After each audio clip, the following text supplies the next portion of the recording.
আমরা সবার কাছে পৌঁছাচ্ছি না। তারপরে জানার বিষয় হচ্ছে কতটুকু পৌঁছাচ্ছি, কতটুকু পৌঁছাতে পারছি না। তারপরে যেটুকু জরিপ হয়েছে, স্টাডি হয়েছে আমাদের ভেতরে এবং বাইরে, তাদের সব তথ্যগুলো সংগ্রহ করে একত্র করে আমি দেখতে পেলাম এনিথিং বিটুইন 45 to 47 এরকম পার্সেন্ট কিন্তু এরার।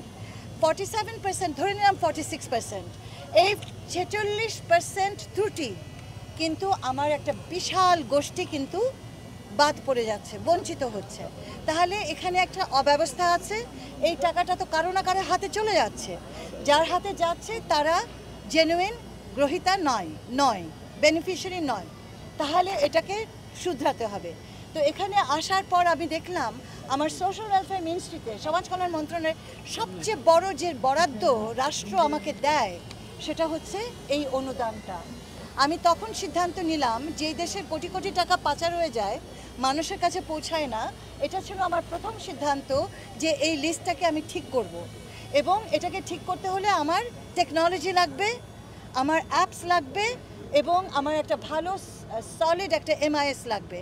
এবং আমার ভাগ্যটা ভালো ছিল যে আমি যখন আসি তখন ওয়ার্ল্ড ব্যাংক ইতিমধ্যে আমাদের মন্ত্রণালয়ের সাথে একটা MIS তৈরি করছিল, এবং সেই সোপানে বসে আমি কিন্তু এই কাজটা শুরু করে দিতে পেরেছি।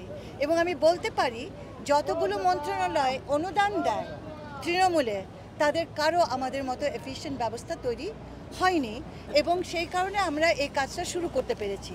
তোমার প্রশ্ন হচ্ছে কেন এই কাজটা নিলাম? এই কারণে যে যার জন্য এটা করা, যেই মানুষটির এটা পাওনা, তার কাছে না পৌঁছানোটা একটা টানা তৃতীয়বার অর্জন করেছে দেশের সেরা সুপার ব্র্যান্ড স্বীকৃতি বসুন্ধরা টিস্যু। বড় রকমের অন্যায়, যে অন্যায়টা আমার মন্ত্রণালয় করতে পারে না, এবং সেই অন্যায়টাকে আমি নির্মূল করতে চেয়েছি। আমার ধারণা আমরা সঠিক পথে এগোচ্ছি। তোমরা আছো আমাদের বাড়তি চোখ, যদি কখনো কিছু ত্রুটি পাও বলবে, আমরা আমাদের পদ্ধতিটাকে আরও শক্ত করব। যদি আমরা অভিনব সমস্যা দেখব, তাহলে সেগুলো সমাধান করার মতো একটা প্রক্রিয়া আমাদের তৈরি করতে হবে। শোনো, মোবাইলের অনেকগুলো সমস্যা আছে। তুমি হ্যাকিংয়ের কথা বলছো, পুত্র মায়ের মোবাইল থেকে টাকাটা নিয়ে নিচ্ছে, বউ নিয়ে চলে যাচ্ছে, কি বলে ভাই বোনরা আসল যে বেনিফিশিয়ারি তার টাকাটা নিয়ে চলে হচ্ছে না, হচ্ছে। যার হাতে মোবাইল তার হাতে শক্তিটা চলে যাচ্ছে। এটা সবসময় সরকার মনিটর করতে পারেনি, কিন্তু আমার ধারণা এবার কিন্তু সেটা হবে। কেন?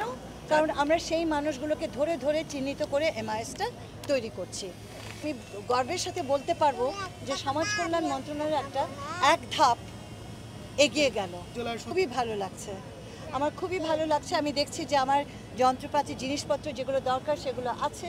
আমাদের কর্মীরা, আমাদের মাঠের কর্মীরা এবং আমাদের কর্মকর্তারা যারা আছেন, তারা ঠিকভাবে নিবিড়ভাবে করছে, দেখছে। এবং যে পদ্ধতিটা আমরা ব্যবহার করছি, এই পদ্ধতিটা থেকে তো বের হয়ে যাওয়ার কোনো উপায় নেই। আর শোনো, আমরা ক্রস চেকিং করছি। আমাদের যে টিমটা তুমি দেখছো এখানে কাজ করছে, তারা কিন্তু কয়েকটা মন্ত্রণালয়ের মানুষ, আমার একক মন্ত্রণালয় না। তো কয়েকটা ভাবে আমরা এই ক্রস চেকিংটা করছি। আরও একটা জিনিস আছে, বিশ্ববিদ্যালয়ের দুজন প্রফেসর আছেন, PKSF-এর বিশেষজ্ঞ আছে, আর আমাদের ইউনিভার্সিটির প্রফেসর আছে। তারা কিন্তু, তাদেরকে দায়িত্ব দেওয়া হয়েছে যে কোনো জায়গায় যে কোনো সময় গিয়ে চেক করা।